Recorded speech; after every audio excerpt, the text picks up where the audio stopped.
Ano ang mga namana mo sa iyong ina? Yung pagiging loyal, yung pagiging masiyahin. Sa tahanan kung saan una tayo nagkakaroon ng kamalayan, kadalasang una nating natututuhan ang nakikita natin sa ating mga magulang. Pero hindi lang yan ang namamana natin, kundi pati ang mga nakaugali ang masasabi mong anak ka nga ng nanay mo. Yung bigla-biglang nagagalit. Ginagawa ko po sa kuya ko. Kunyari po, need niya ng, naghanap siya ng things na kailangan niya po. Tapos alam ko na agad ko saan po nakalagay. Sabi nga ng ilang netizen, namana nila ang pagiging quote-unquote Armalite ng kanilang mga nanay. Yung iba naman daw, ang pagiging madiskarte.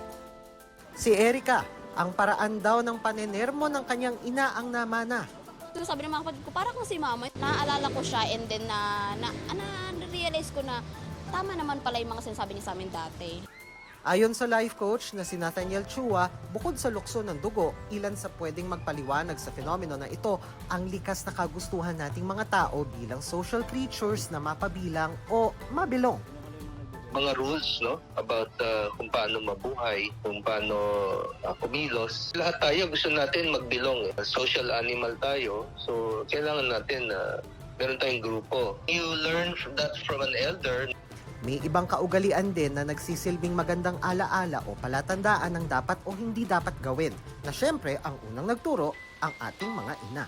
Pag nai-stress sila, hindi sila umiiyak, hindi sila natatakot. We tend to copy each other. Pero kahit ano pa mang namana o nagaya natin kina nanay, mami, mama o mamshi, ang mahalaga, nagagamit natin ang mga bagay na ito para magtagumpay sa buhay. Kaya para sa lahat ng ina, tita, lola o nagsisilbing mother figure ninyo, Happy Mother's Day.